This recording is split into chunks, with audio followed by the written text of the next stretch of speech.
A link can be found below this live stream. Once we are finished with questions, we will be ending the candidate forum. Now to Brother Samir Siddiqui. Assalamu alaikum wa rahmatullah. Peace and mercy of Almighty God be with you all.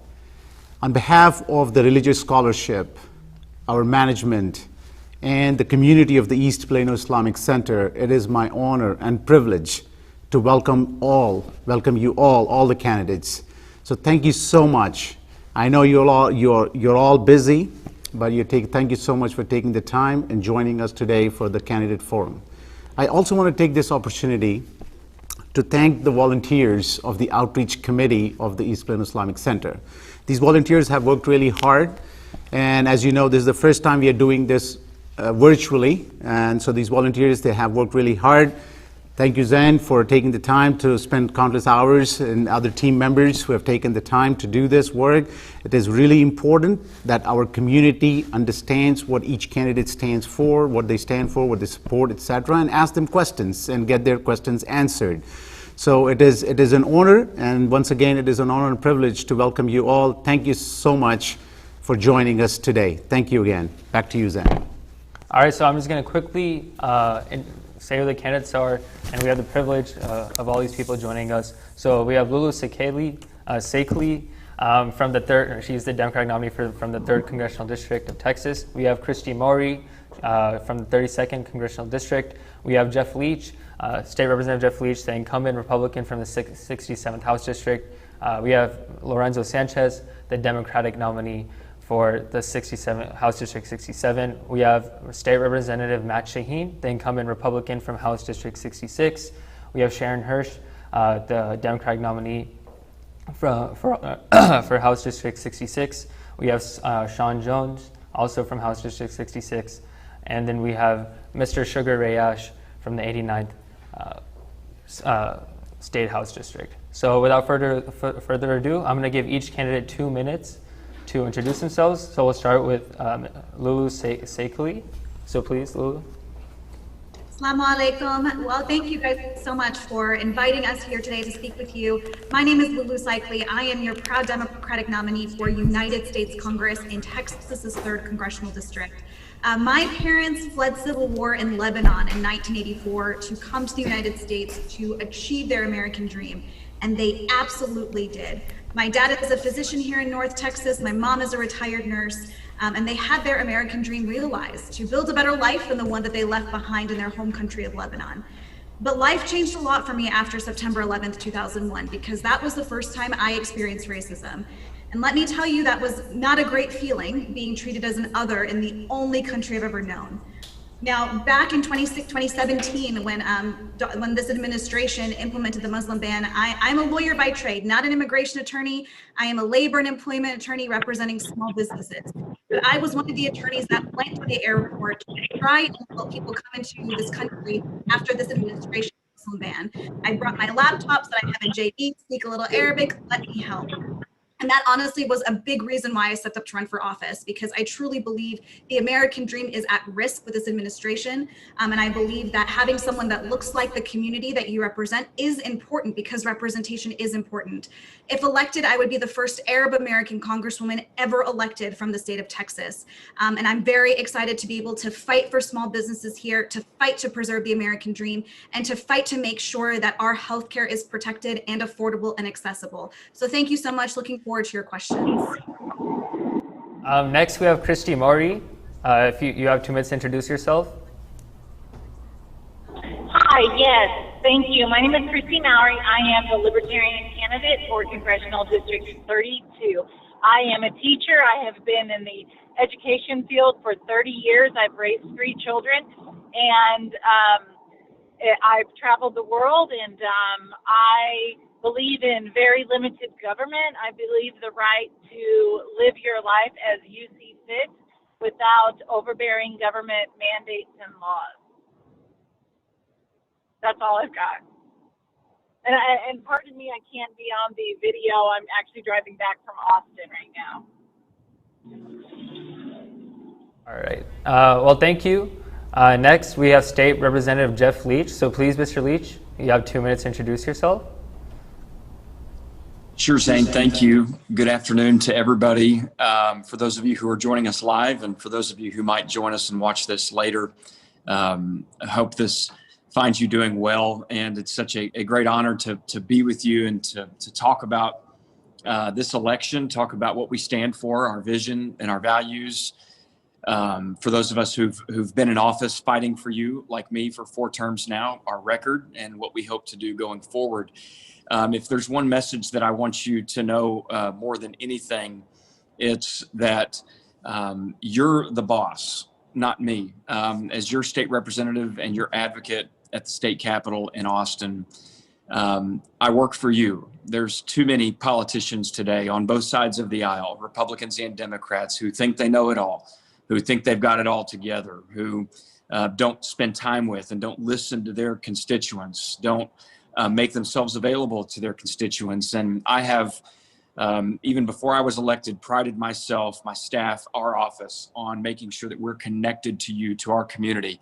I've got deep roots in our community. I'm a graduate of our public schools.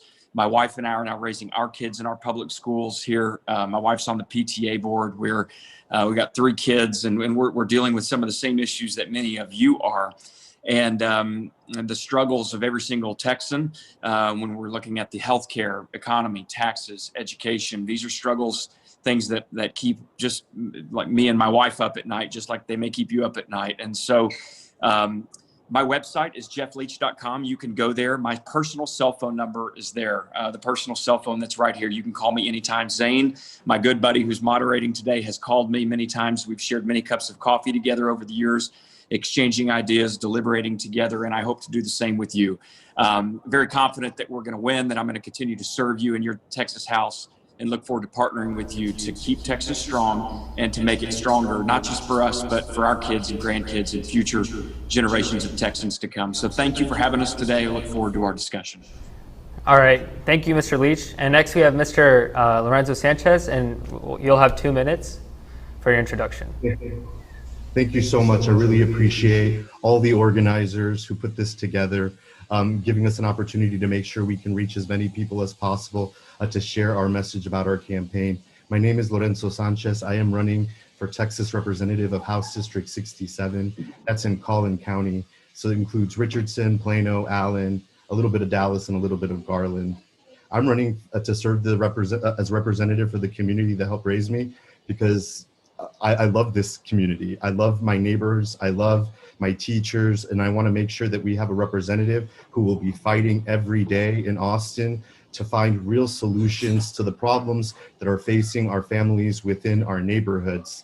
I want to be a representative who will go and work hard on behalf of everyone who's given me the opportunity to be here.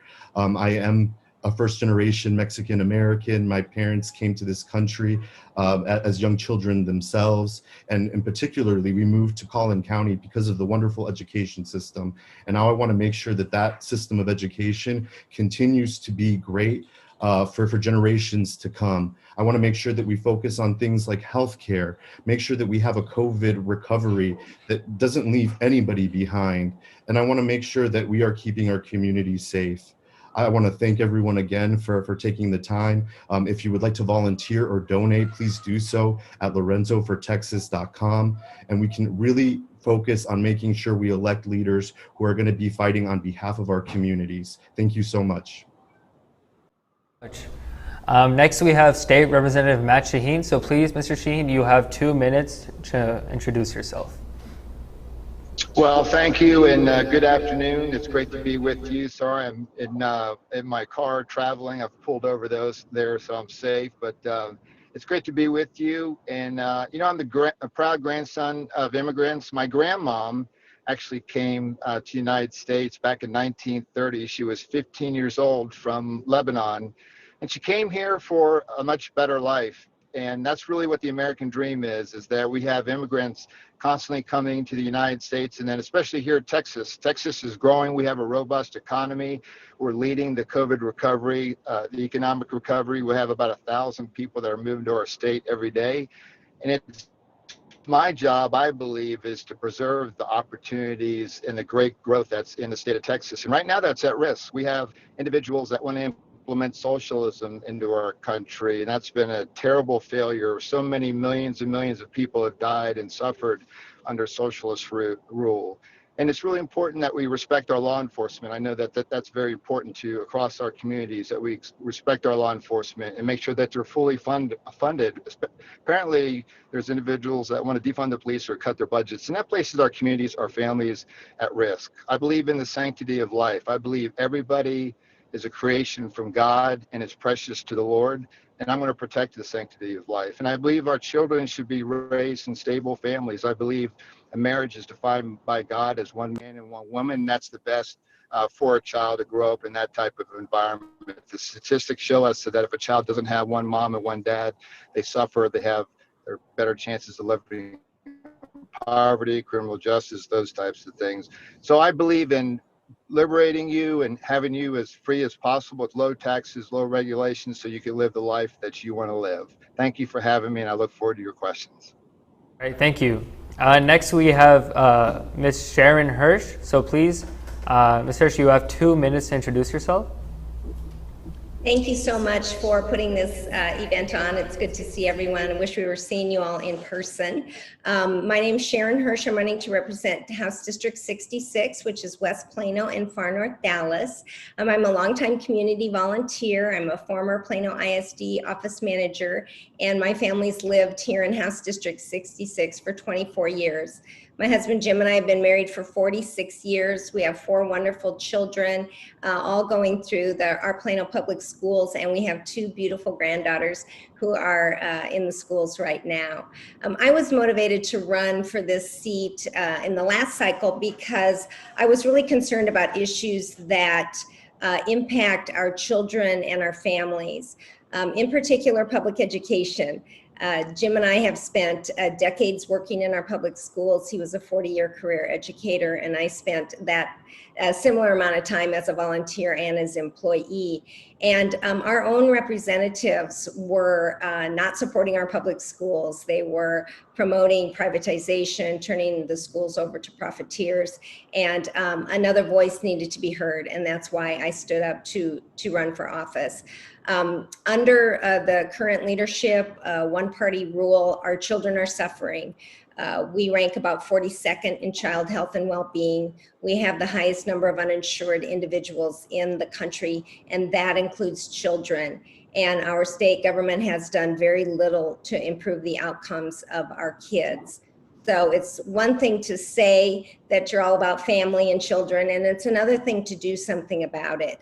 And I think this election is so consequential because we have a difficult budget that we're going to be dealing with in the next session. We want to make sure that our shared values and our priorities are funded. And then there's this, there is great opportunity for us to improve healthcare outcomes through expansion of Medicaid. And last but not least, there's just a horrible tone coming from the top of the Republican Party from the ticket from Donald Trump. This is negative and divisive, and when you don't stand up and speak out against that, you are complicit. It's time to restore integrity and honesty and decency to public office. And I appreciate your conversation today. You can find out more about my campaign at Sharon4Texas.com. It's Sharon, the number 4TX.com. Thank you so much. Thank you. Next, we have Sean Jones. So, Mr. Jones, you'll have 2 minutes to introduce yourself. Thank you, Zane. Thank you all for having me here again. I was here 4 years ago running for the same position. My name is Sean Jones. I am a lifelong native of Plano. My family moved here in, I believe, 1971. I am actually a product of this beloved Plano school system that everybody touts. My school is now referred to as the pharmacy among kids. This is the wonderful education system everybody wants to say. For you that don't know about the Libertarian Party, what we have different from the other 2 flavors is we are the only ones that staunchly adhere to something called the non-aggression principle. Both other parties want to control your life in one way or another. I absolutely want nothing to do with how to tell you how to run your life, how to worship whatever deity you choose, whomever you want to marry. I'm a single father. I co-parent with 2 amazing women that are married. So I stand on all sides of this. As far as healthcare goes, I'm currently dealing with a cancer issue. I have no healthcare. Guess what? It's not the government's responsibility. Most people on this board are going to tell you in one way or another that they have the answers through government. When they say government, they mean coercion. Because if you do not adhere to these parties' plans, ultimately, at the end of the day, the men with guns will coerce you into doing what they want. If you want to reduce police violence, you get rid of these arbitrary laws. You can't have driving while black if you don't have seatbelt laws, if you don't have license plate light laws. All these arbitrary laws that put people in more and more contact with police are a large part of the problem. We don't need to defund the police. We need to reduce the amount of laws that we have. I'm a staunch believer that if there is no victim, there is no crime. In order for a crime to have occurred, there has to be a loss of property, personal safety, theft, coercion, or some form of violence. If those things did not occur, and there is not an actual injured party in one of those definitions, it is not a crime. So I am here to tell you that if I am given the opportunity to serve you, I want to leave you alone. I want to let you live your life because only you know how to live your life. I certainly do not. Thank you. Jones, next we have Mr. Ray Ash. So please, Mr. Ray Ash, you have 2 minutes to introduce yourself, and then we'll be moving on to our moderated Q&A.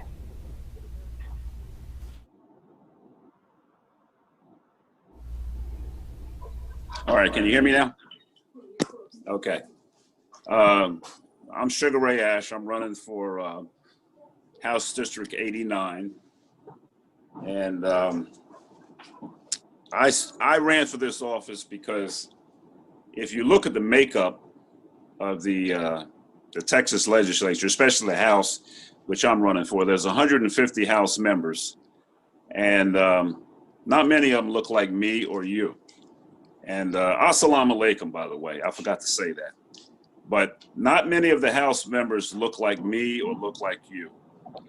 And that's really what prompted me to run. If you want to have somebody represent you, or if you want a better quality of life, you need people in the House and in the Senate that look like you, have your values, think like you do, and things of that matter. And so that's kind of like what prompted me to run. I want your quality of life and my quality of life to be important to the people who are in Austin. And right now, I guarantee you that it is not important to them. It's important to the people who look like them. And that's why I started running. You know, I heard some of the candidates today here talk about they had immigrants in their families that came over to this country. Well, my immigrants that came to this country, they weren't really immigrants, they were slaves. My great-grandfather was a slave, you see, so that impacts why I'm running. I want to, I believe that Black lives do matter, and I want to do something about that. So that's pretty much why I'm running. I want to eliminate private prisons. I want to eliminate cash bail. And I want to legalize marijuana. I believe that those 3 things impact people of color more disproportionately, more than they do other people. I want to expand Medicaid. I think there's a lot of people who go uninsured because Texas refuses to expand Medicaid, and I want to do that. And also, there was House Bill number 3 that got passed, which had to do with public education. I think it's a good bill, but I think they can tweak it some. I'd like to go in there and tweak it a little bit and make it a little better. They had a part in there about childhood early reading, all right, early childhood reading allotment. And I think that's a good thing, and I want to tweak that a little bit more because children need to learn to read at an earlier age. Mm-hmm. Is that my time? Yeah, so we don't want to interrupt, but we have to abide by the schedule. But go ahead. Yeah, thank you so much for the introduction. Yeah, we're just going to move on to moderated Q&A now. So we're going to have a minute and 30 seconds for this first question, and we will be strict with enforcing the time on the questions because we have quite a few interesting questions to get to from the community. So first question, 210,000 Americans have died from COVID-19. The spread of COVID-19 has increased recently, and today almost 1,000 more Americans will die from COVID-19. We have one of the highest mortality rates in the developed world. Texas has almost 17,000 deaths from COVID-19, while Canada, a country with 9 million more people, has less than 10,000. What has gone wrong in the United States and Texas? And additionally, do you support Governor Abbott's move to reopen bars? So we're going to start off with Lulu Seikli, and you'll have 1 minute and 30 seconds, so please abide by that. Absolutely. The number one thing that went wrong with this COVID-19 response was that we decided to be partisan when it came to facts, science, and experts. Had we listened to the facts, had we listened to the science, had we listened to the experts, we would not be anywhere near the situation that we're at right now. You know, the number one thing that we have to do right now is we have to get COVID relief back to people who have been unemployed, small businesses. And right now, the president is playing politics with this COVID relief bill right now because he wants to push through his own Supreme Court nomination instead of helping us here in North Texas. You know, secondly, our representative, our congressional representative here in Collin County that I'm running against is working tooth and nail with Donald Trump to make sure that in the middle of a pandemic, your health care is going to be dismantled. That is his number one priority. He wants to remove protections for pre-existing conditions. If you have kids who are on your health insurance, they can't stay there till they're 26. That's how the Republicans would want it in Washington if it were up to them. So what we have to do is we have to elect new leadership. We have to elect leadership that actually listens to the science, listens to the experts, and making sure that we can move on from there. Because right now, our representative in Washington is not doing that. All he's doing is doing what Donald Trump wants him to do. Response. Next, we have Christie Mowry. You will have 1 minute and 30 seconds to respond to the question. Please go ahead. Thank you. Well, the issue is that testing did not get out on test vacations. It was not out soon enough because of government regulations, mandates, and bureaucracy that got in the way. So we can't allow that. We need private companies that are innovative, that can have these things out quickly, even if they aren't fully tested and approved by the FDA, so that we could have stopped this from the start, quarantine people, and it wouldn't have got out of hand. The worst thing we can do is to shut down businesses and to put more forced mandates on individuals. This has caused a sub-epidemic of problems such as suicide. People have lost businesses that they've worked their whole lives to create. We have people that aren't seeking their cancer treatment, or they're afraid to go to the hospital. The divisiveness of both parties, the Democrats and the Republicans, have instilled fear in people where they have no idea what to do. So we needed to move government regulations and mandates out of the way and let individuals decide. The role of government, if anything, would be to educate and inform citizens using a variety of experts in the field, not just one person. We need to come together to fight this. And let's be fair, this is a very dangerous illness for those over the age of 70, but it is actually a lot less worse than the flu for our younger people. It hardly ever affects kids, and no child in the state of Texas under the 18 without a pre-existing condition has died from COVID-19. And those are facts that they don't want to tell you. We should have focused on the elderly. Well, we should have Ms. focused Mowry, on getting I don't want to cut you off, but we have to keep going. But thank you for your response. I understand. Yes. Next, we have State Representative Jeff Leach. So, Mr. Leach, you'll have 1 minute and 30 seconds to answer the question. Well, it's really interesting to hear some candidates talk about science and how, according to them, Republicans have failed to follow the science. It's just patently not true. They're, in all honesty, they're reading talking points that are being sent to them by Democrat leadership from California and New York and Washington. If they really cared about science, then they would pay attention to the science that tells us that a baby at 20 weeks, at 24 weeks, certainly at 32 and 38 weeks, can feel pain in the womb. Science is overwhelmingly telling us that a baby, when it's prodded with instruments in the womb, feels pain, it recoils, it moves away from the instrument. And these folks like to ignore that part of science. So just wanted to bring that up. But the reality is we have been paying attention to the science. I and Congressman Taylor, Representative Shaheen, our entire legislative delegation, in conjunction with our county health officials, our city leaders at the federal, state, and local level, have been in constant communication with our constituents, with our hospital CEOs, our doctors, our local medical professionals to make sure that as we deal with this very serious virus, that our hospital bed capacity, our ventilator capacity is preserved. Collin County specifically is in a very strong position. Look, this virus has devastated a lot of families, healthcare-wise and economically, and we've got to find our way forward. But to say that we haven't been paying attention to science just is not true at all. We have been. The response has not been perfect, but we've got to work our way out of this together and continue to look forward, respecting people's freedoms, their individual liberties, and following the science and the healthcare experts. Mr. Leach, thank you so much for your response. Next, we have Lorenzo Sanchez. So please, sir, you have 1 minute and 30 seconds to respond to the question.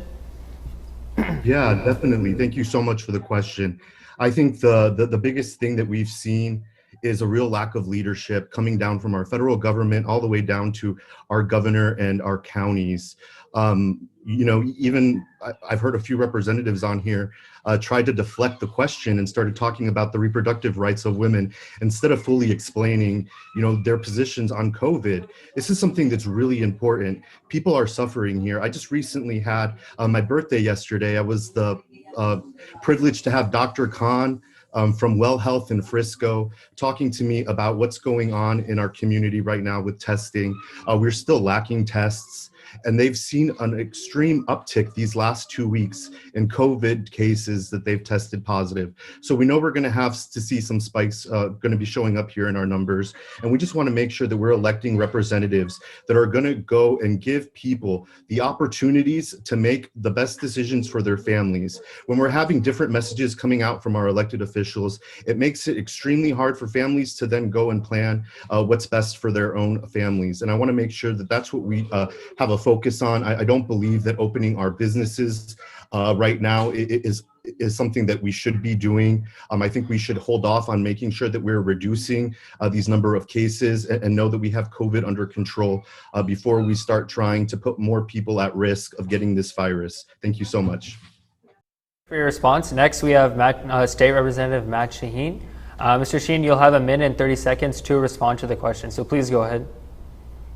Yeah. Thank you very much. Yeah, COVID-19 is a very serious issue. It's unfortunate that's been politicized the way it has been.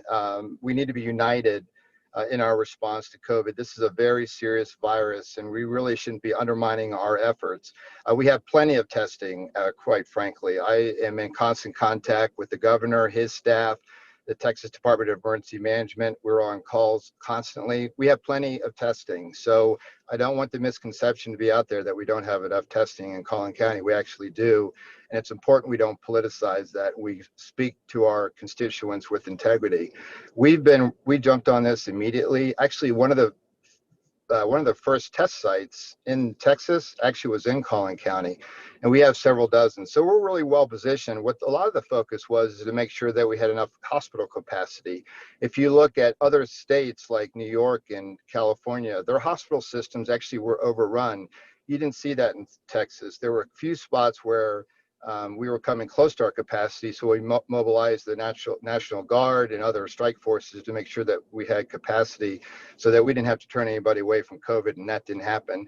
The reality is the spikes occurred because we let our guard down with Memorial Day and a lot of the protests that happened. That's when you saw the spike where we maxed up to about 160,000 cases. We're down to around 70,000 active cases per day. We're going to get this under control. We're going to defeat it. Let's just not politicize it. That's unfortunate. Thank you, Representative Shaheen, for your response. Next, we have Mr. Sean Jones. You'll have 1 minute. Oh, sorry. We'll have Sharon Hirsch respond to the question. You'll have 1 minute and 30 seconds. So please go ahead. Okay, thank you.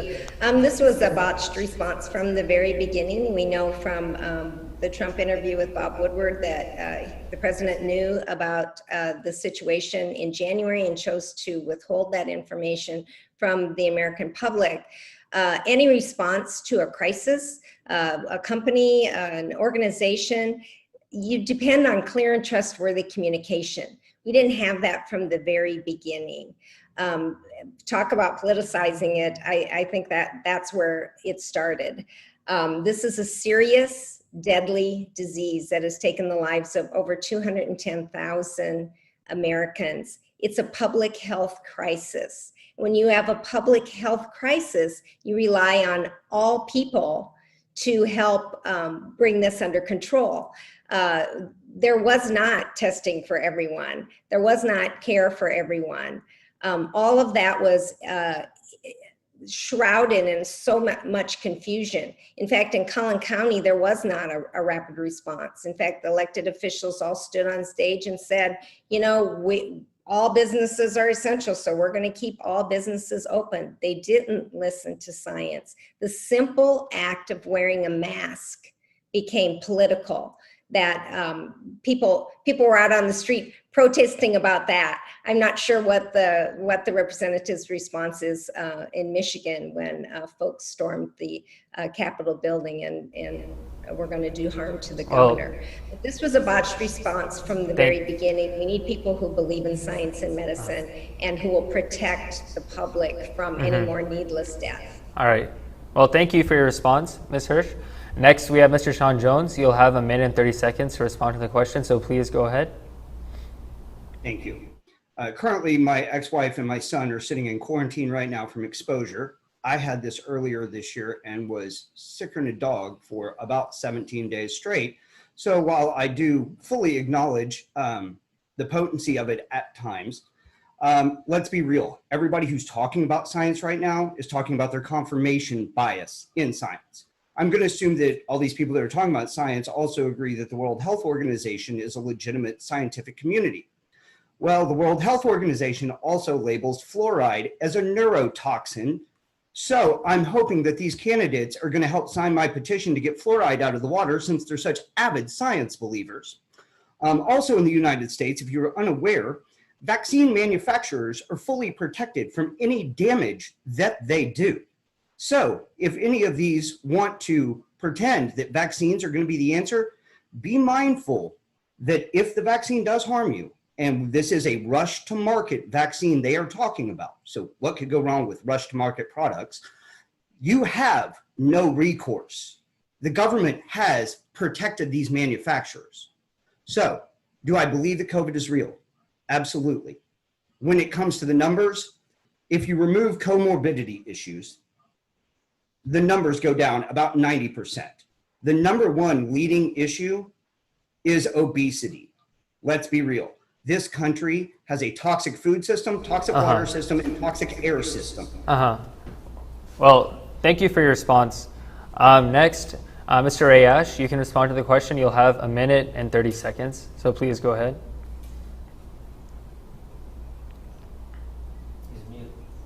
Oh, sir, you're muted. Okay, you hear me? Yes, sir. All right. Like Sharon Hirsch said, when Donald Trump had that interview with Bob Woodward, he indicated then, back in January, that he knew that the COVID-19 was a very serious thing and that it was dangerous and deadly. But he refused to let the American people know about it because he said he didn't want people to get scared or upset or however he put it. I don't know, but you know, he didn't want to tell them about it. Well, these are the same American people, or well, some of them anyway, who lived through Pearl Harbor, and they lived with that. They lived through 9/11, and they handled that. He treated the American public like they were kids, you know, like they were children, rather than doing the adult thing and informing them that, yeah, we got a problem out here. You guys need to take it seriously, and we need to do something about it. So, you know how they say crap rolls downhill? It started at the top.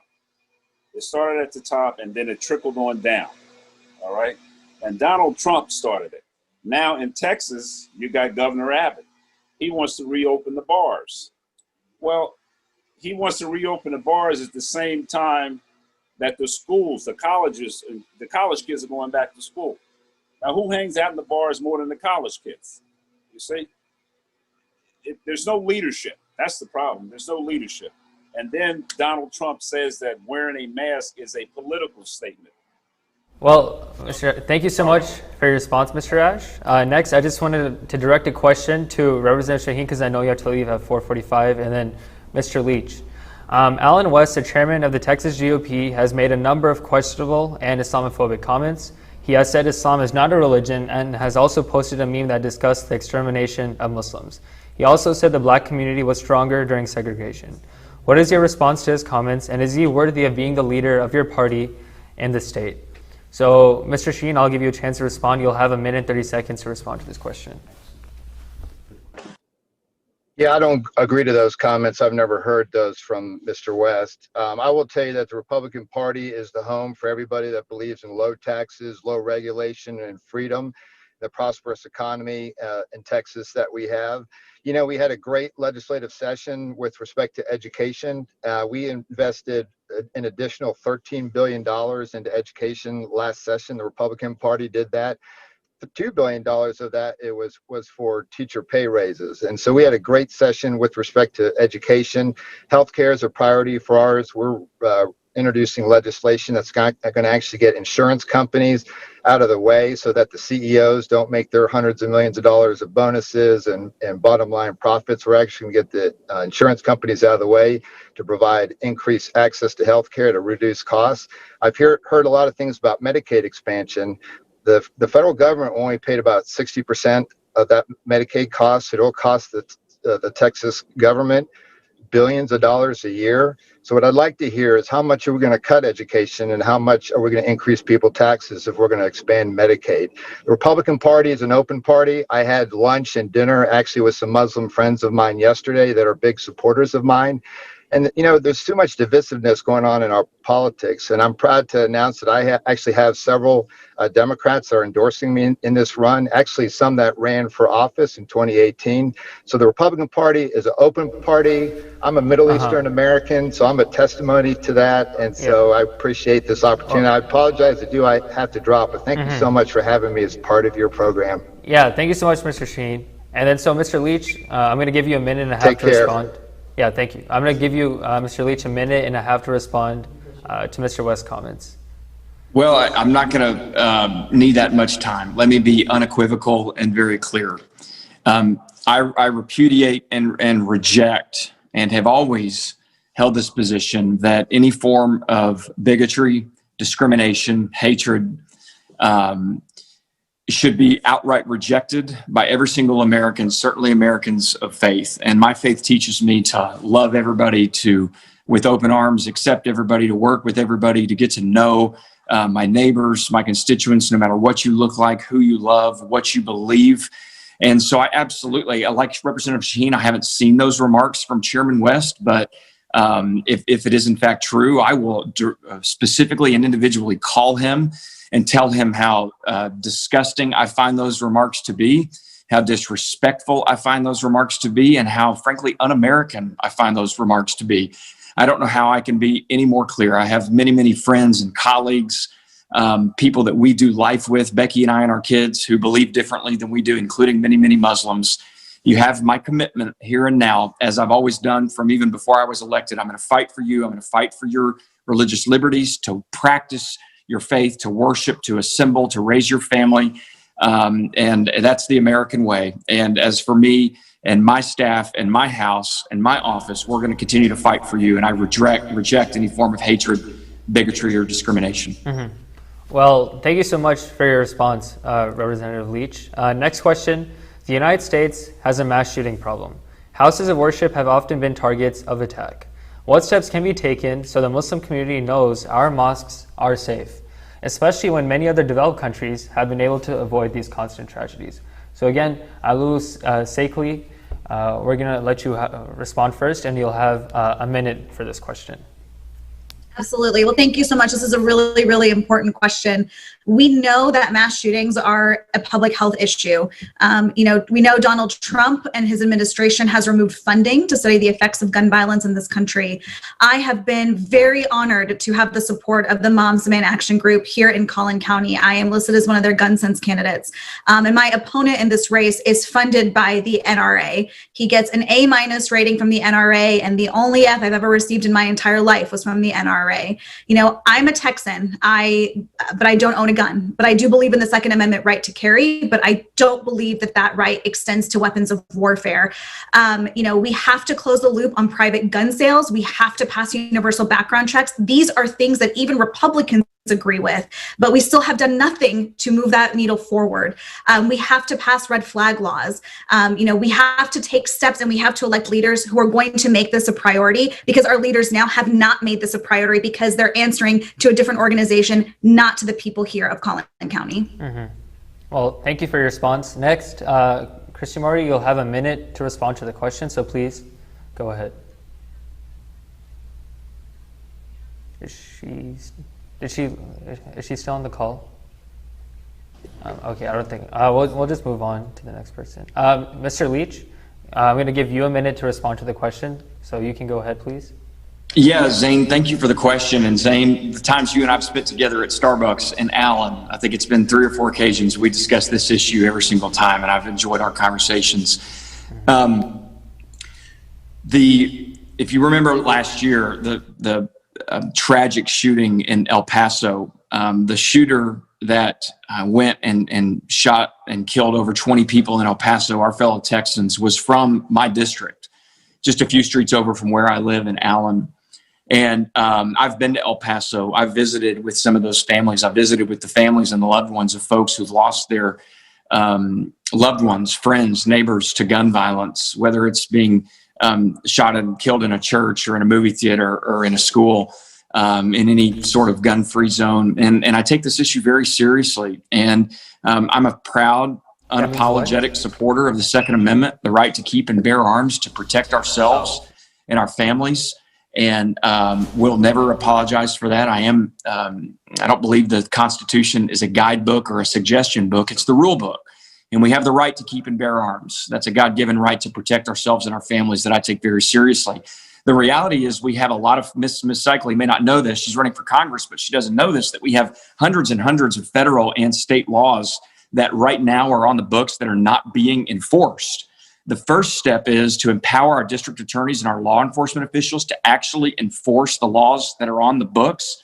If we gave them the resources and the tools they need to do so, many of these incidents of mass gun violence would be prevented. And that's something that I support. That's something that Moms Demand Action supports. And that's something that the NRA supports. And I hope that our Democrat colleagues will come along with us to push those measures forward at the federal and state level and make sure our existing laws are enforced. That will go a long way in reducing mass gun violence in this country. All right. Well, Representative Leach, thank you so much for your response. Next, Mr. Lorenzo Sanchez, you'll have 1 minute to respond to the question. So please go ahead. Yeah, thank you so much for that question. I really appreciate it. I think the safety and well-being of everyone within our community is something we should all be really focused in on. I had the pleasure of being also endorsed by Moms Demand Action as a common sense gun reform advocate. We also are endorsed by Giffords PAC, Everytown for Gun Sense, and the Brady PAC as well. I think this is something that Texans come to an agreement on. We see recent polls come out from the Texas Tribune saying that the majority of Texans agree with lots of the proposals that were just brought up by future Representative Seikli. And we want to make sure what we're doing is following through with what the majority of our population sees as solutions to making sure we're stopping this gun violence. Like Representative Leach just recently mentioned, we did have the El Paso shooter come from our neighborhood. He decided to drive across our state to commit these atrocities, but he was targeting people that look just like me and you, Zane. So this is something that is of extreme concern to me, and I want people to know that I stand with the majority of Texans in proposing and hopefully getting some gun sense reforms passed. But I am also a very strong supporter of the Second Amendment, and I want to make sure that we are also protecting our gun owners and giving them and making sure that we protect their rights to safely own and use their firearms.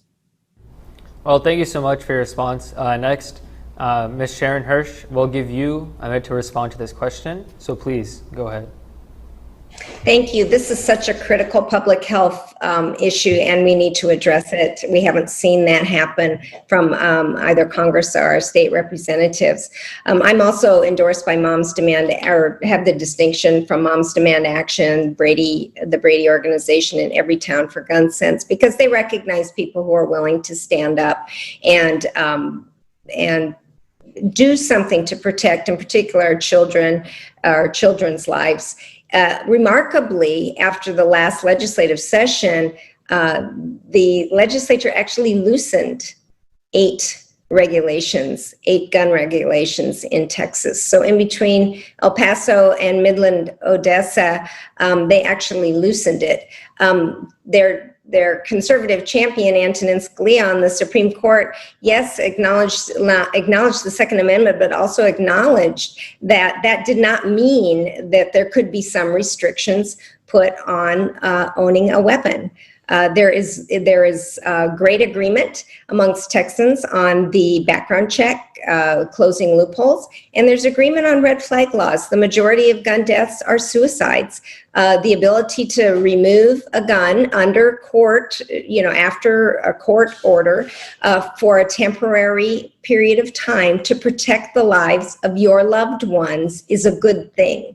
These are two actions that we can do right away that have a great amount of support.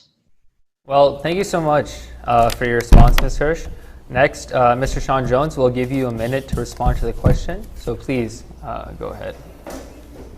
On this sad display of understanding the Second Amendment, the reason why the Second Amendment exists is in case the government becomes tyrannical, the people have the ability to defend themselves against said government.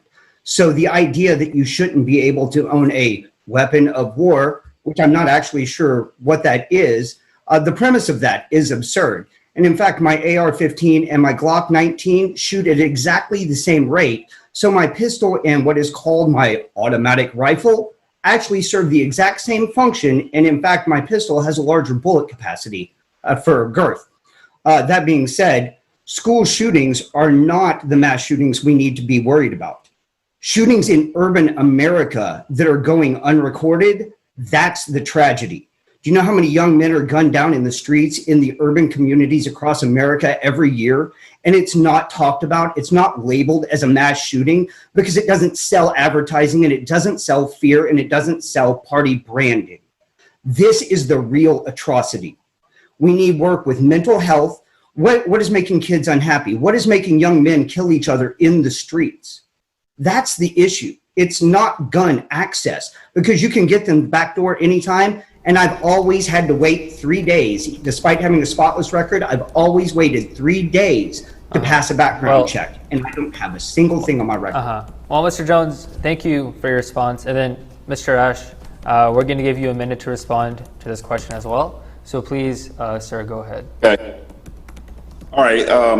I actually support the Second Amendment. I am, as an Army veteran, I used to use weapons of mass destruction. I know the damage that they can do, and therefore I know that weapons of mass destruction do not belong in the hands of everyday citizens. There's just no need for them. You don't have to have one. The problem is we don't really get serious with our background checks. I remember one time I was on vacation in West Virginia, and I went into a Walmart, and the guy went in there to buy a gun, and they asked him for his driver's license. He didn't have it, and the store clerk says, "Well, that's okay. Don't worry about it. Just bring it next time."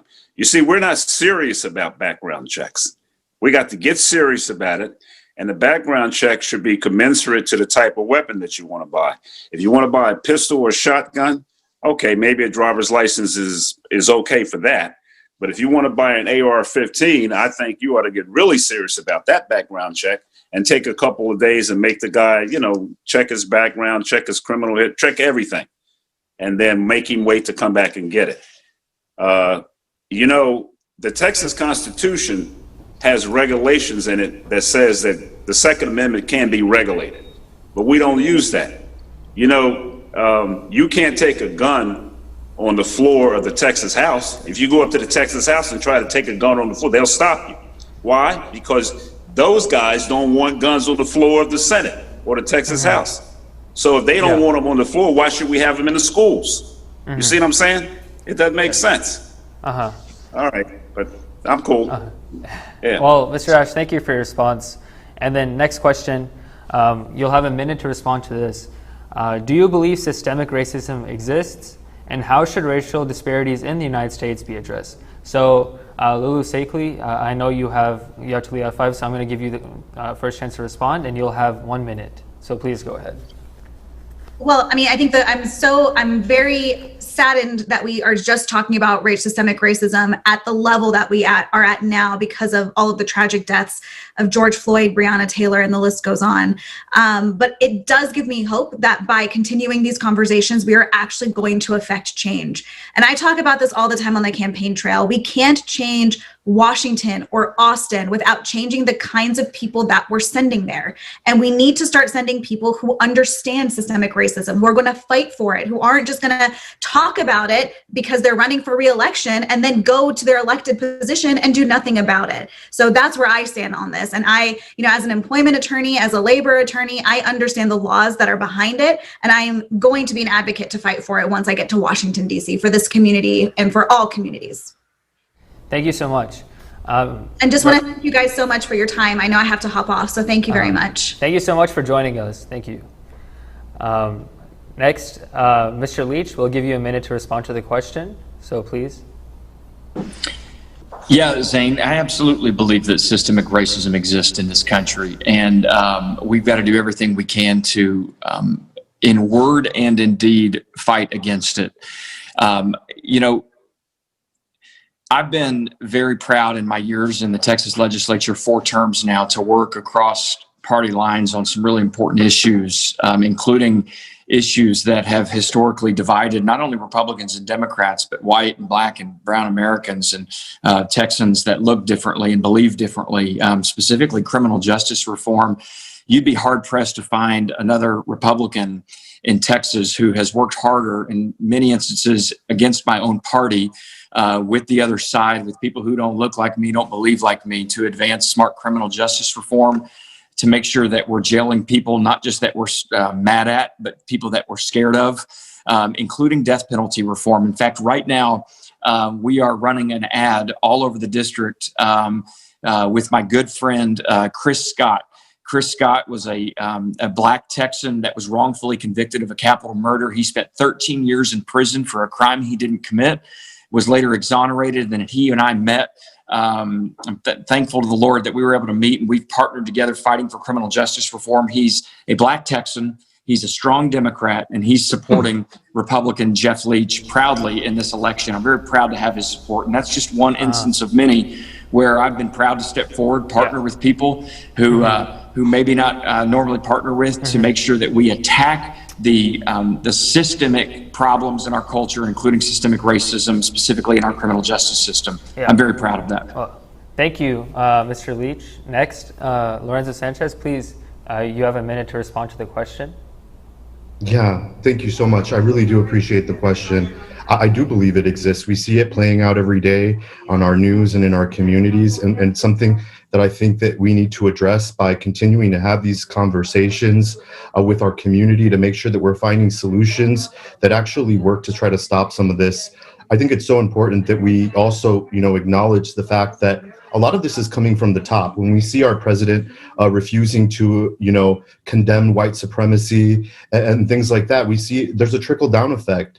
There's representatives in our current Texas House who pass bills against Muslims, the LGBT community, and these are things that we really need to stand up against. We really are at our best when we're fighting for everyone within our community and taking care of our neighbors. And I believe that that's something that we can continue to do here in Texas, is to have those conversations and find some of those really difficult solutions that are going to keep our us moving forward in a fair and equitable manner for every Texan.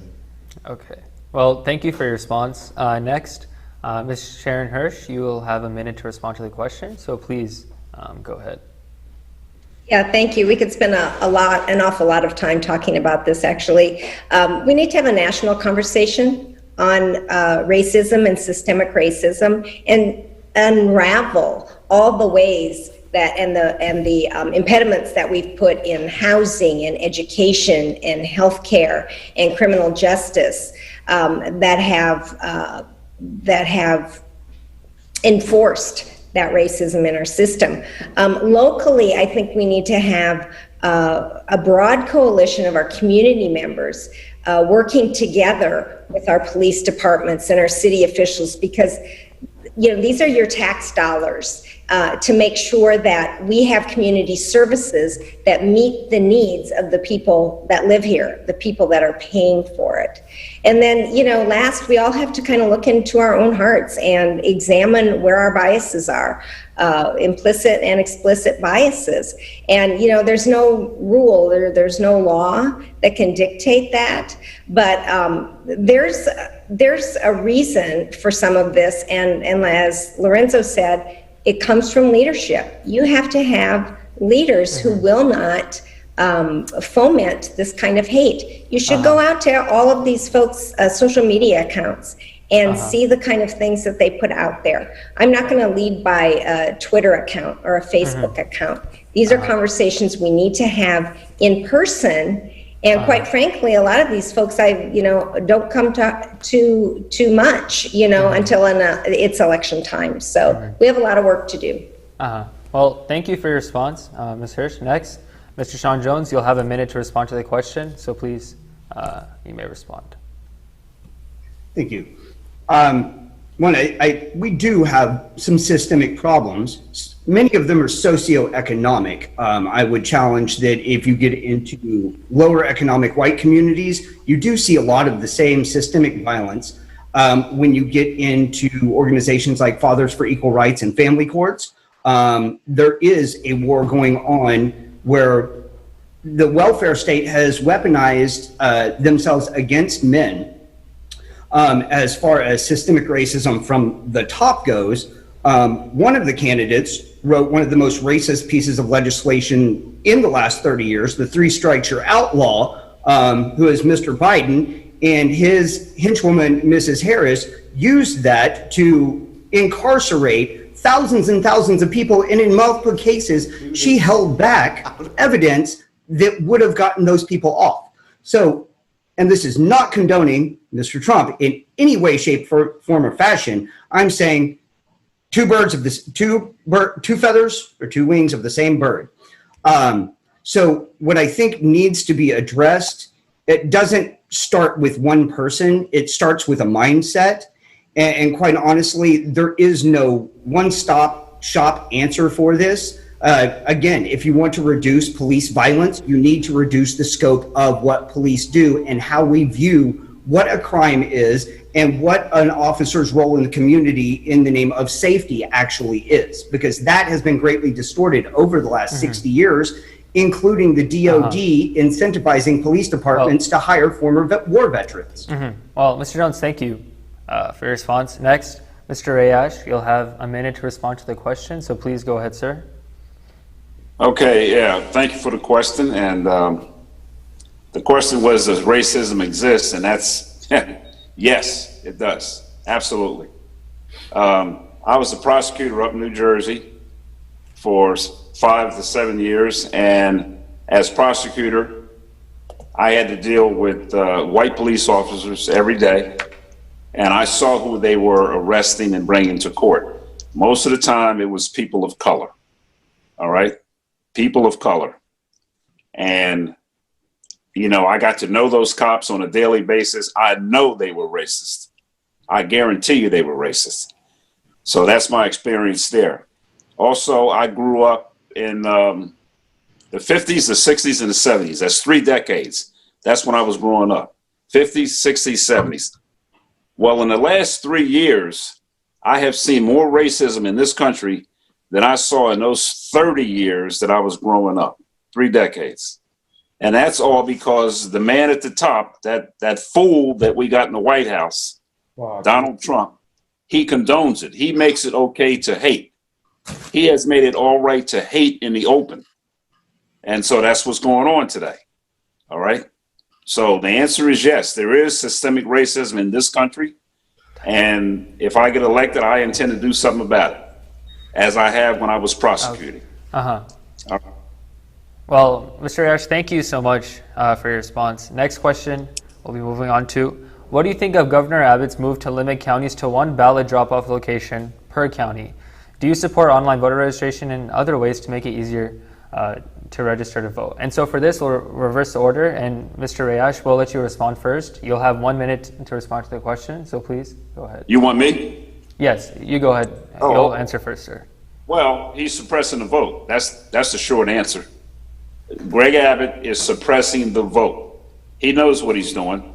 How in the heck you're going to have one ballot box in Harris County? You know, Harris County is bigger than some states. That's how huge Harris County is. And only one ballot box. And then the same one ballot box in somewhere like Austin County, you know, which is very rural. You know, it doesn't make sense. And the only reason he's doing it is he's trying to suppress the vote because he fears that Donald Trump is in trouble and Donald Trump is probably going to lose. Now, that's why he did it. So I think it's wrong.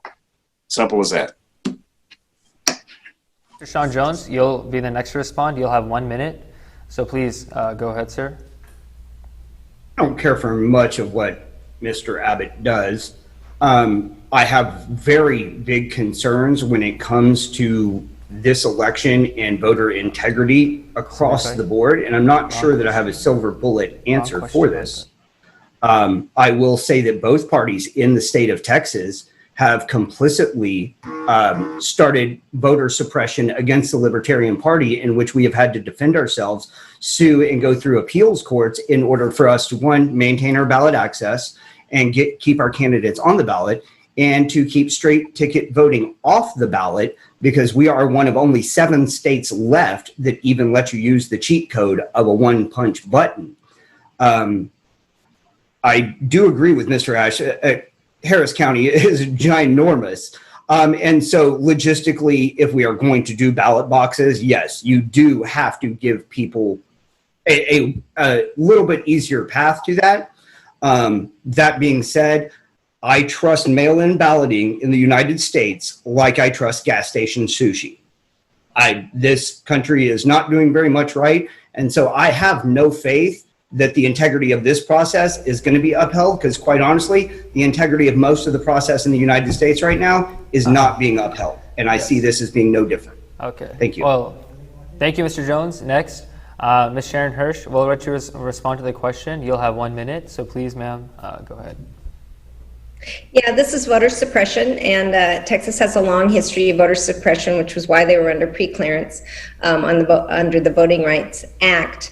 And Sean, by the way, there is no more straight ticket voting. The legislature did do away with that, so good news for you today. We have a very outdated system of voting. Of registering. I do support online voter registration. I'm a proud member of the League of Women Voters. So I follow their recommendations because they're very well researched and very well thought out. I'm a volunteer deputy registrar, which means I can register someone to vote, and then within 5 days, I have to drive the handwritten card to the elections office, pass it off to yet another person who's going to pass it off to yet another person to enter data, relying on someone's handwriting and someone's key punch ability to get that right. So you can see why people have lost faith in the voting process. So we have a long way to modernize. The reason you're not seeing this happen, bills are filed every single session, but we're under one-party rule, and they're not going anywhere. So elect more Democrats, we'll get a fair election process. Response, Ms. Hirsch. Next, Lorenzo Sanchez. Sir, you'll have 1 minute to respond to the question, so please go ahead. Oh, you're muted, sir. Thank you so much.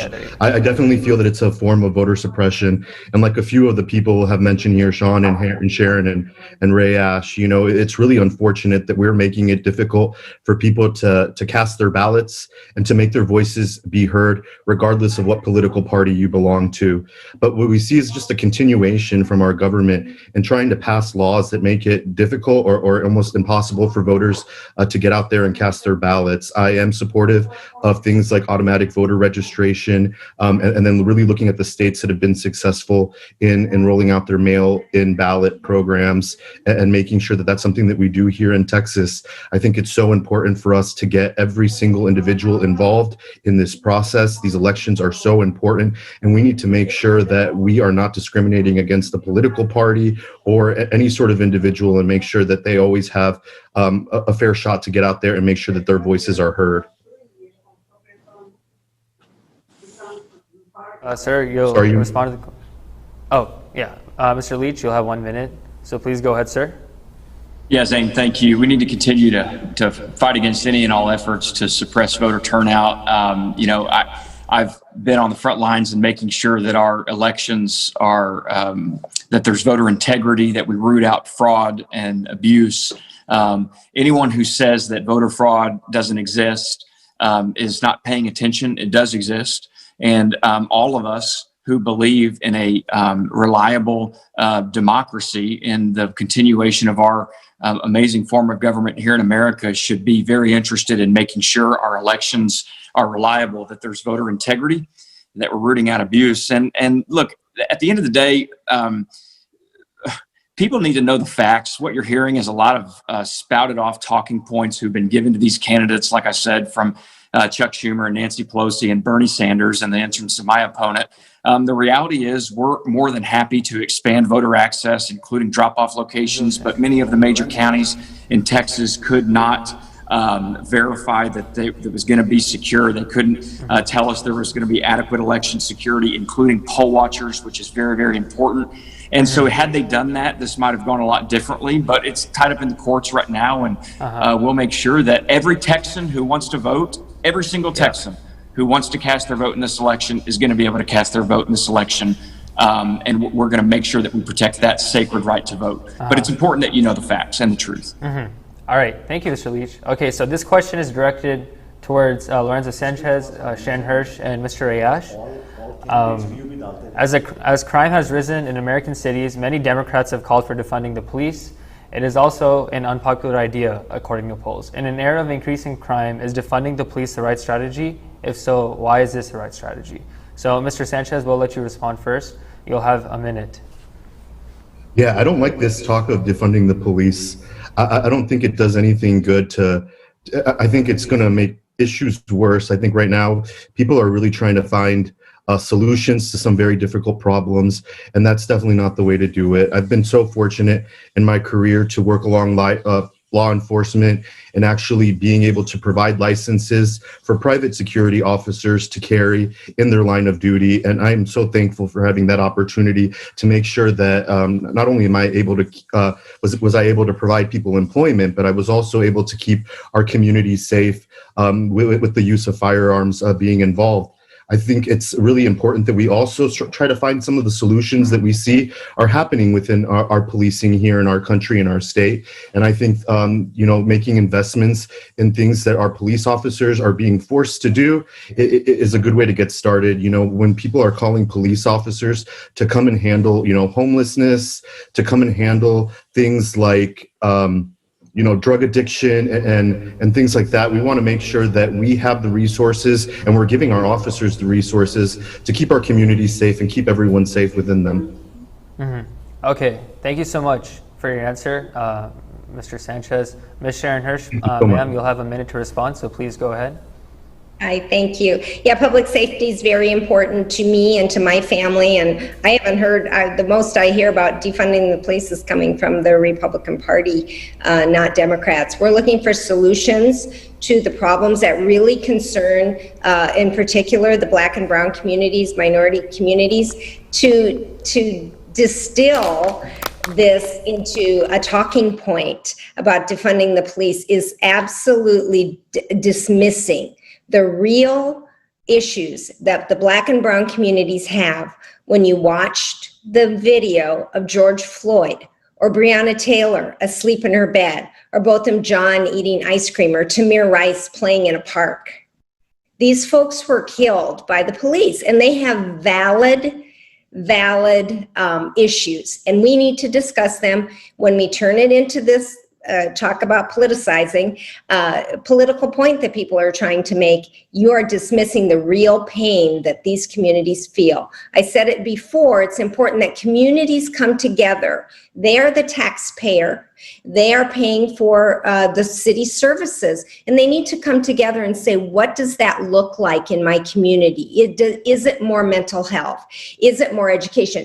Chief Brown in Dallas made a clarion call after 2016, and he said, you don't fund schools, you don't fund public health, you don't fund addiction problems, you send us out to chase dogs. This is the real problem. Let's look at the root of it, have those discussions, and come up with better solutions.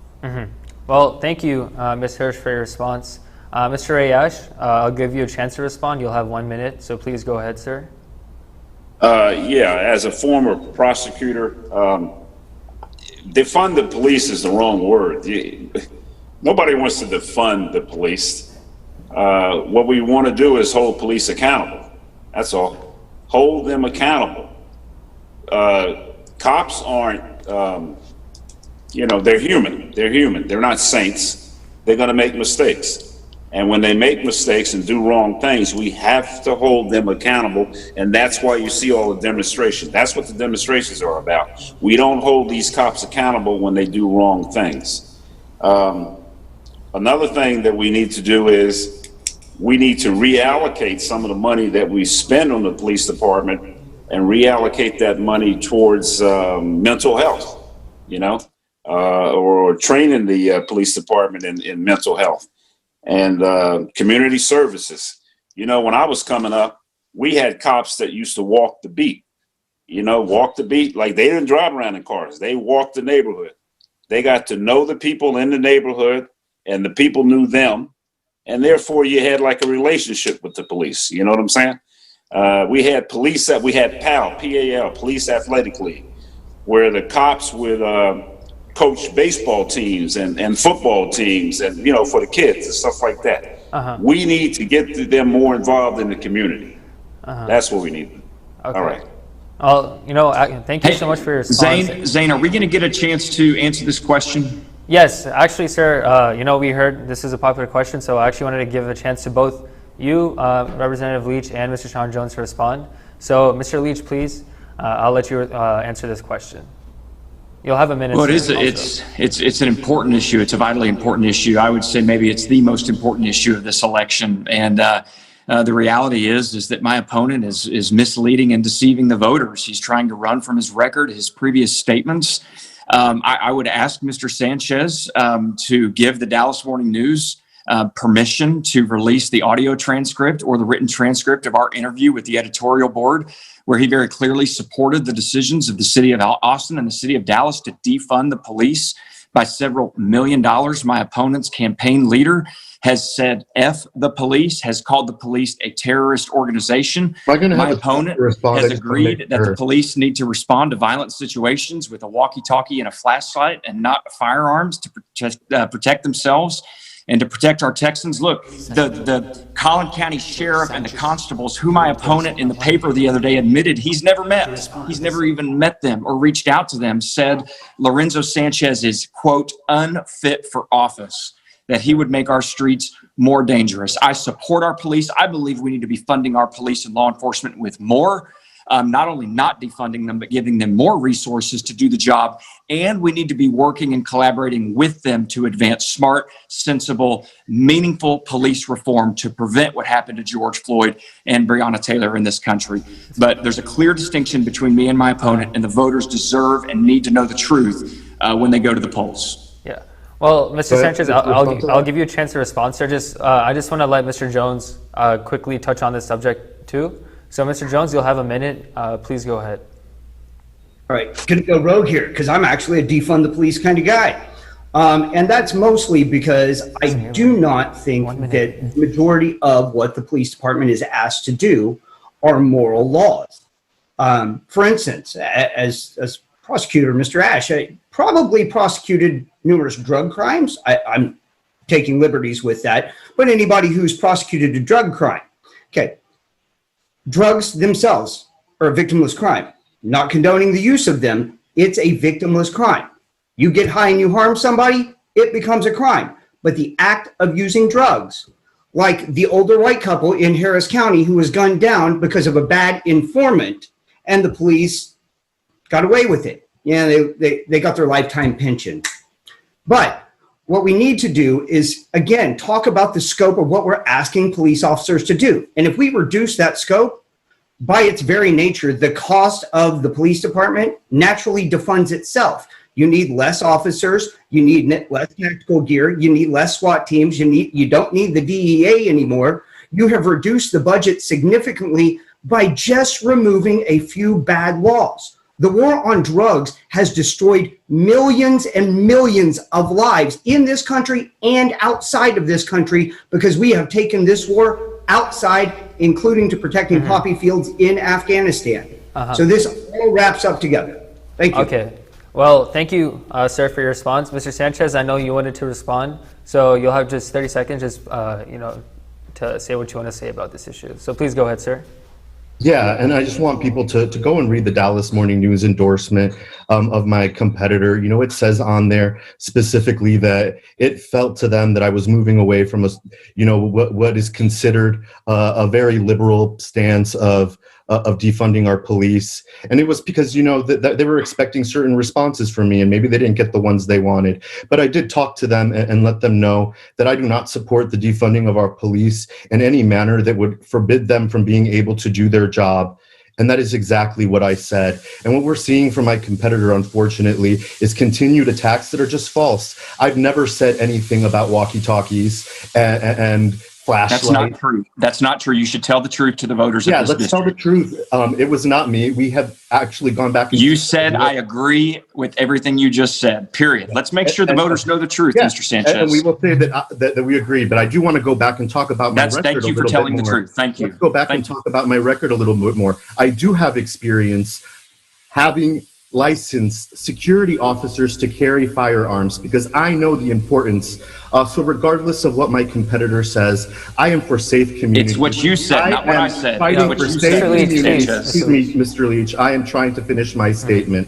Yeah. I am for safe communities, and I want to make sure that everybody in my district knows that these attacks are going to continue to come out from our opponents. We see them attacking, our congressional candidates, running in districts as well. So he's not going to be the only person running commercials against me. And let the voters really see where our platforms stand. And it's really, your words, not mine. It's your words. The voters we are here because of the current representation in Austin, and we need to fight back and make sure we have a better path forward. Thank you so much. Just tell the truth. That's all I'm asking. Tell the truth. Okay. Well, okay, Jeff. Thank you to both of you. Thank you to both of you. I just want to quickly move past this before we wrap this up.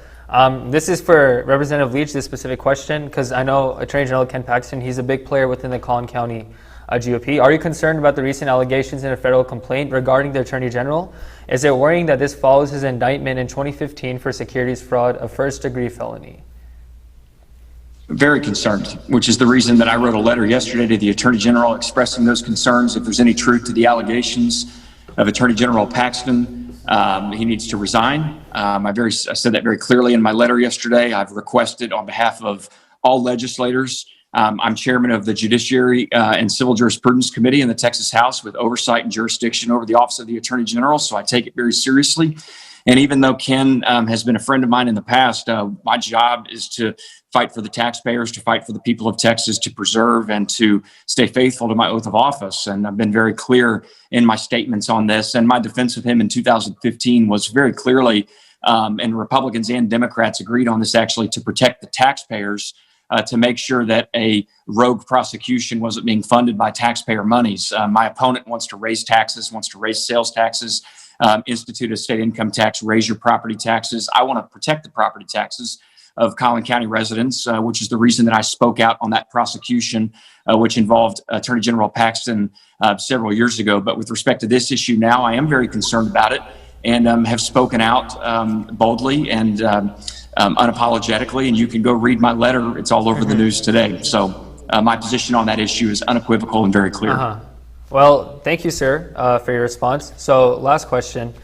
Should Texas continue with its lawsuit against the Affordable Care Act, especially when its repeal could cause millions of more Texans to lose health insurance at a time when Texas already has one of the highest uninsured rates in the country? And I just want everyone to keep in mind, when it comes to healthcare, the United States does tend to lag the developed world in metrics such as life expectancy. So, Mr. Leach, I'm going to let you have 1 minute and 30 seconds to respond to this final question. So please, sir, go ahead. Look, as the son of a mother who has survived and fought breast cancer for many years, my dad, my precious dad, who many of you know, right now is at Baylor Hospital in Dallas fighting cancer, a very aggressive form of cancer. And he's doing well, by the way, just had his surgery and he's in recovery right now. But I understand the needs of the healthcare needs, the healthcare concerns of Texans. The question here is not whether there's a problem. The question is what's the best solution. And frankly put, I don't support a single payer system. I don't believe that government should be in charge of your healthcare. Government has a role to provide a safety net for people who need it, but government should not be the end-all, be-all dictator when it comes to healthcare. It's very clear and a distinct difference between me and my opponent, who believes that government should have a say in every one of your healthcare decisions, just like Bernie Sanders supports a single-payer healthcare system. That is not the answer. And so I support coverage for pre-existing conditions. I support more funding for vital healthcare services. I've been on the front lines to support more services for mammograms and cervical cancer screenings and important healthcare services for our women and children across the state. The question, not like I said, is not what the problem is, but how do we solve it? And I don't believe that that Obamacare, which in many cases strips you of your doctor, strips you of your freedom, rises the cost of health care, and lowers the quality of care in many, not all instances, but in many, I don't believe that's the answer. Texas needs the freedom to create a Texas system that works for Texans, and that's what we've proposed, and that's what we're going to continue to fight to accomplish.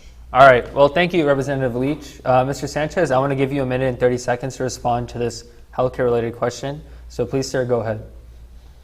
Yeah, I think it's really important that we continue to allow people to make their healthcare decisions for themselves and with their doctors. This is something that we need to do. We've lost billions of dollars the last decade that we should have been investing in Texas. And what it's left us behind with is, the number one uninsured state. We have the most uninsured children out of any state in our country. We have one of the highest maternal mortality rates out of any state in our country. We've lost the most rural hospitals. It's time now to make sure that we're electing officials who are going to be healthcare champions, especially right now in this time of COVID, when we see that so many families that even are insured right now, that are suffering under the weight of medical bills or whatever it may be. I think this is something that is just imperative for us to get done. We need to put politics aside. This is about the health and well-being of every single Texan. So let's make sure that we're providing a system of healthcare that everyone can get insured under and be able to do it in an affordable way. For your response. Ms. Sharon Hirsch, you'll have a minute and 30 seconds to respond, ma'am. So please go ahead. Okay, thank you. This is probably one of the biggest or the biggest problem facing Texas and really for the future of the economy and individuals and the economy is addressing healthcare. Interesting that we've spent millions and millions of dollars of taxpayer money to fight the Affordable Care Act. If we were going to be protecting the taxpayer dollar, that doesn't seem like a very good way to do it. We keep hearing about the Republican solution and never see a plan. The folks that have been on this call today have been in Austin for a long time. They want to go back to Austin. We haven't heard a plan because they don't have a plan. We have so many people in this state that are uninsured. We can bring billions of dollars to Texas through expanding Medicaid. We need to stop the attacks on the Affordable Care Act, make sure people with pre-existing condition, which includes my granddaughter, so I'm pretty darn fierce about this.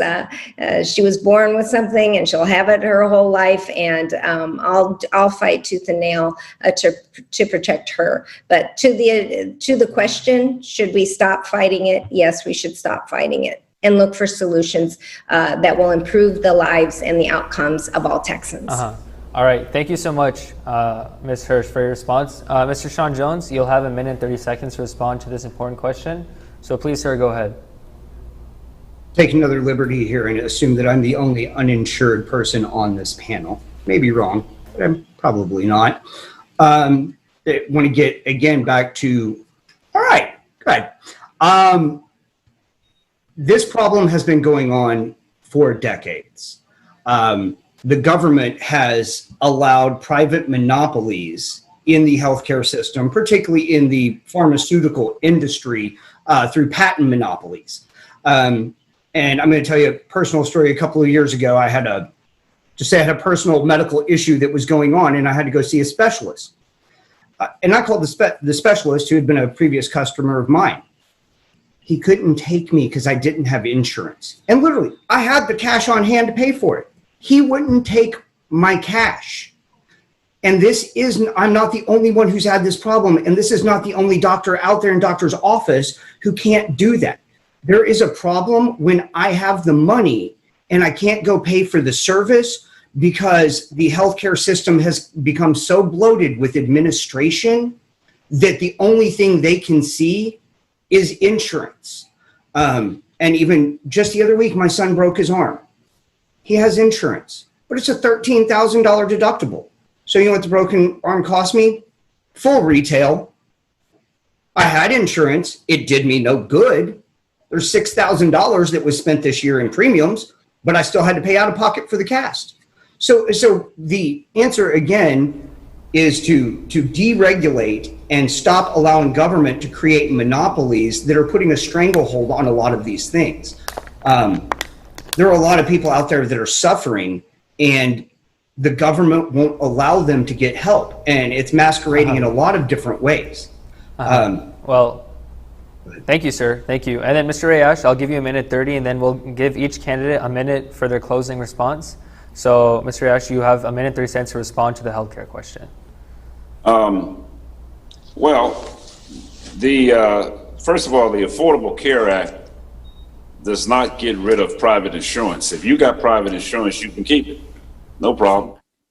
What the Affordable Care Act does, it insures people who don't have insurance. It gives them access to insurance. And if Texas would opt into the Affordable Care Act, it means if they would, take that election, they could get $10 billion a year that would go towards insuring millions of Texans who don't have insurance.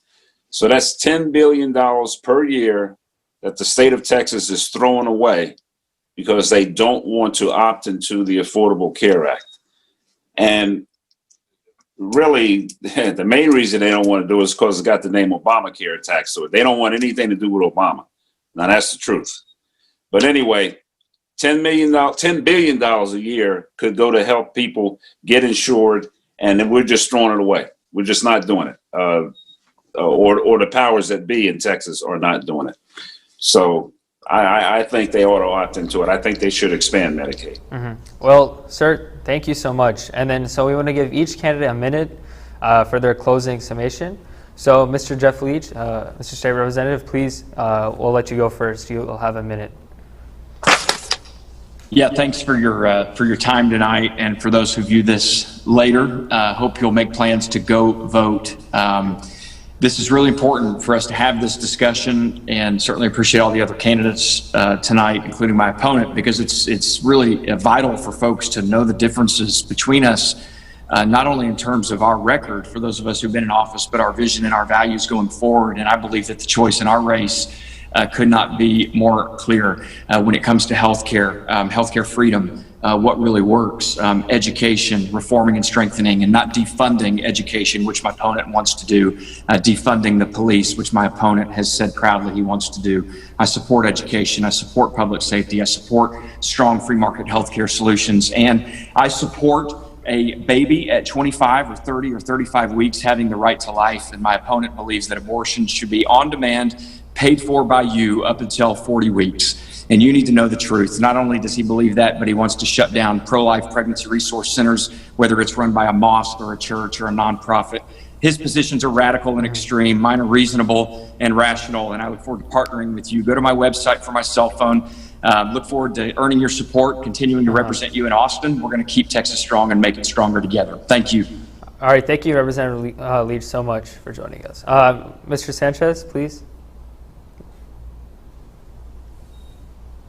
Thank you so much for having me and giving me the opportunity to speak with your organization and everyone who was involved in getting this together. I really do appreciate the opportunity to speak with everybody.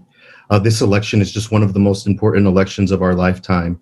We're going to have to make a path or figure out which path we want to go down.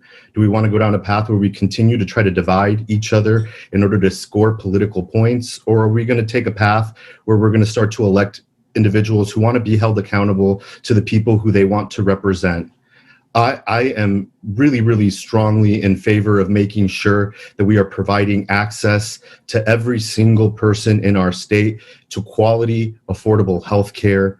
I was raised in Plano ISD, and I give them full credit for giving me the opportunity to be successful in my college career and as a small business owner. And I want to make sure that we continue to really put a focus on our public school system. That's why I've been endorsed by multiple organizations representing teachers and educators across our state, including the bipartisan ones that are really, really focused on making sure that they don't let politics get involved with the education of our students. But most of all, I want to be a representative who does not divide my community. If you look at my opponent's record, you can see that he filed in 2015 House Bill 562, which was an anti-Muslim bill. And we need to make sure that we are not electing representatives who will continue to try to divide us, and instead elect representatives who are going to fight for everyone's family in Austin. Thank you so much for the opportunity to speak. You guys have a great day. All right. Tell the truth, Lorenzo. Thank y'all. Thank you so much, Mr. Sanchez. Ms. Sharon Hirsch, ma'am, you'll have a minute for your closing summation. Please go ahead. I'll just say, like Beto, true to form. Thank you so much for the opportunity to get together. And I so appreciate your questions. These are the best questions asked at any forum I've been to so far. And I think you can see a clear difference between candidates. This is the most consequential election that I'm probably the oldest one in this room, but the most consequential election in our lifetimes. And it's so important that you participate. I've lived in House District 66 for 24 years. I've been here for such a long time and never had a Democrat representing me. This is a diverse and growing community. And if anyone thinks that the entire county of over 1 million people should be represented by the same exact viewpoint, I think that's incorrect. There are people that are waiting to have different leadership that will respond to their priorities and our shared interests, and that will lead with honesty and integrity. There's such a departure from being honest, using our platforms for good, to communicate with people and inform and have dialogues. This has gotten so divisive. We need to make some changes in order for that direction, to change the direction around. So please go to my website, Sharon for Texas, Sharon, the number 4texas.com. I have lots and lots of endorsements from organizations that care about children, education, healthcare, and the environment. And I'd love to have you check that out, and you can reach out to me if you have any questions. Thanks so much for the opportunity. Thank you so much, Ms. Hirsch, for joining us. It really was an honor. Mr. Jones, sir, your closing summation, please. You'll have a minute. So please go ahead, sir. Thank you again for the opportunity to speak. You know what the red and blue team have to offer. You've watched this for years. If somebody is telling you this is the most important election of the lifetime, they're emotionally manipulating you. I was told this in 18. I was told this in 16. I was told this in 12. I was told this in 8. Blah, blah, blah. They are trying to push you and emotionally manipulate you into doing what they think. Because guess what? This isn't the most important election of our lifetime. Every election is equal. You have a choice and a path to take every single time. Every day when you wake up, you have a choice to make. Make it like you do every other day. All I can say is look to your God every day for guidance and wisdom, peace, and serenity. If you do that and you look to your community to help others, everything else will take care of itself. I am not the polished choice. I am the radical choice. We already know what the other two have to offer. I challenge you to do something different this year and vote Libertarian. Thank you. Thank you so much, sir. Mr. Rayash, your closing summation, sir. You'll have 1 minute, so please go ahead. All right. Thank you very much for this opportunity. Just like to say, to reiterate that the reason that I ran was because I wanted representation in Austin from somebody who looked like me. All right. And like I said, if you look at the representation in Austin today, they don't look like me and they don't look like you. My platform is simple. Number one, I want to eliminate cash bail. I want to eliminate private prisons, and I want to legalize marijuana. Just make it legal. Those three things impact people of color disproportionately. And I want to eliminate that, even the playing field. Also, I want to expand Medicaid. I believe that if you expand Medicaid, millions more Texans will have the opportunity to be covered medically, to have medical insurance. And I want to do a little bit more than this legislature has done with HB 3 and Senate Bill 12 when it comes to teacher pensions and early childhood education. They made a start on it, but I think we can go a little bit further with that. I think early childhood education, teaching children to read at between grades 1 and 3 is very important.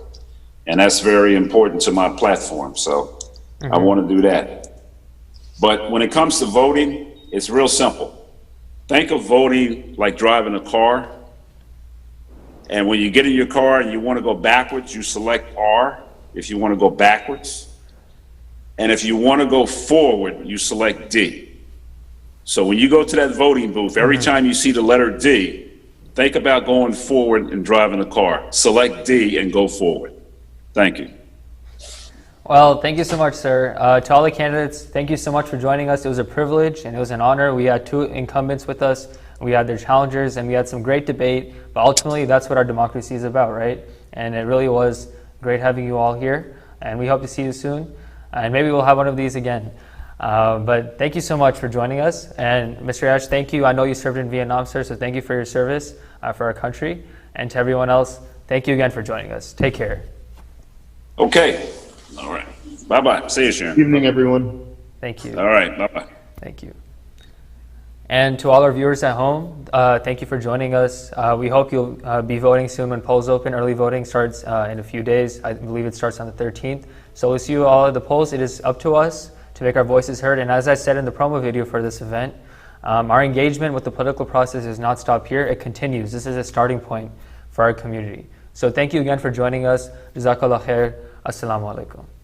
I cannot tell you on this mimbar, obviously, who to vote for, but it is self-evident and obvious. Given the choices here, it does not mean when I vote for a candidate that I'm approving of everything that the candidate does. This is some guilt by association that the Sharia does not and cannot stand for. And there are plenty of evidences in the seerah of the Prophet ﷺ. The Nadwa of Mecca agreed to cancel the boycott because of the pressure that certain people put. Our Prophet ﷺ took advantage of that. He did not say, oh, if I agreed that you guys cancel, that I can come in, that I'm approving of the Darun Nadwa. No, it is what it is. You have to make the best of a very negative situation. The Prophet Yusuf alayhi salam, he was a minister under the king of Egypt. Does this mean that he approves of the paganism of Egypt? That he approved of the king being worshipped? That he approved of the idolatry? He was a minister in that pagan land, and because he was the minister, he managed to secure some rights for his family, the Muslims. He managed to do some perks and benefits.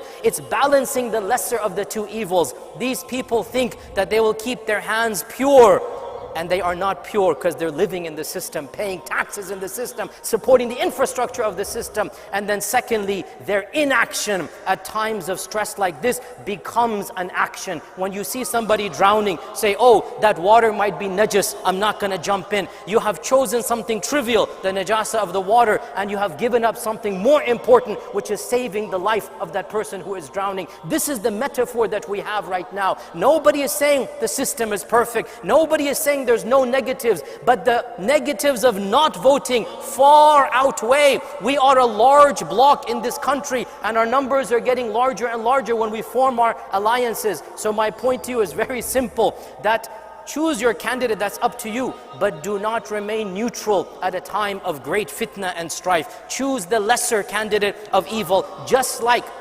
in the Muslims of Abyssinia. There were two candidates at that time. Najashi was not a Muslim, and they preferred Najashi over somebody else. They made dua to Allah that Najashi wins because he had a nephew that was doing a coup d'etat. And if the nephew had come into power, he would have expelled the Muslims. So the Muslims were praying that make Najashi the one that is the ruler. And indeed Najashi did win and allowed them to remain in the land. As you know, it's not wrong to want the lesser of two evils. Wanting the lesser of two evils does not mean you approve the evil of the lesser of the two evils. It is pragmatism, it is common sense, it is from the seerah, it is how we live our lives. And the religion of Allah is not a theoretical, abstract religion that has no tangible reality. The religion of Allah is a lived religion that you can follow wherever you are in the world. And therefore, I am not aware of any major scholar of our times who says that voting is haram or shirk. That's something back in the 80s we had this. So please,